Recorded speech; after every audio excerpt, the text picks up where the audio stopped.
আপনারা এই পর্যন্ত অবগত আছেন যে ৩ জন আজ পর্যটক সকালে কক্সবাজারে হিমছড়ি পয়েন্টে ঘুরতে এসে নিখোঁজ হয়ে যান। তার মধ্যে একজনের লাশ পাওয়া গেছে, দুজনের লাশ এখনও পাওয়া যায়নি। এখানটায় উদ্ধার অভিযান এখনও চলমান রয়েছে। ফায়ার সার্ভিস উদ্ধার অভিযান চলমান রেখেছে। আমাদের লাইফগার্ড টিম এসেছিল, লাইফগার্ড টিম এসে উদ্ধার অভিযানে সহযোগিতা করেছে। আমরা নিজেরাও এসেছি লাইফগার্ডের পক্ষ থেকে।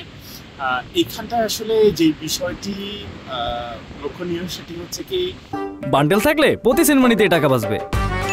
বিকাশ সেনমানি বান্ডেল কিনে জিতুন প্রতি লেনদেনে। এই সময় আসলে নিম্নচাপের কারণে সাগর উত্তাল রয়েছে, বর্ষাকাল, এমনিতেও পানি বেশি। এই জায়গায় যেহেতু লাইফগার্ড সার্ভিস নেই, আমরা সাগরের তলদেশ সম্পর্কে খুব একটা বেশি সচেতন না। এখানে গুপ্তখাল কীরকম আছে, কী পরিমাণে আছে, এটা সম্পর্কে আমরা খুব ভালো আমাদের ধারণা নেই।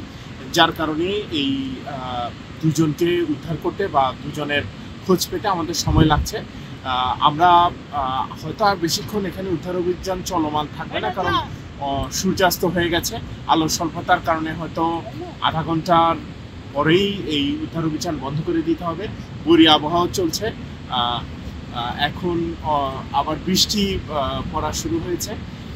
তো যেটি আসলে মূল বিষয়, যে আশা করছি জোয়ার শুরু হয়েছে।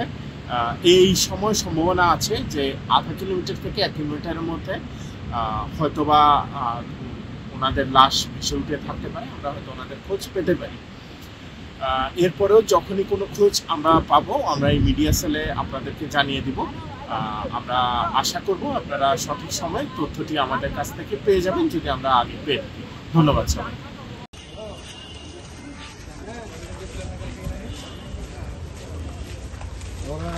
শুরু হয়েছে standard chartered channel i agro অ্যাওয়ার্ডের 10ম আয়োজনের মনোনয়ন গ্রহণ।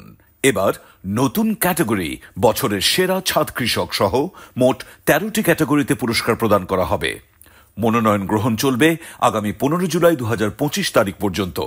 বিস্তারিত জানতে ভিজিট করুন www.agroaward.com এবং ফোন করুন 018737000556 এই নম্বরে।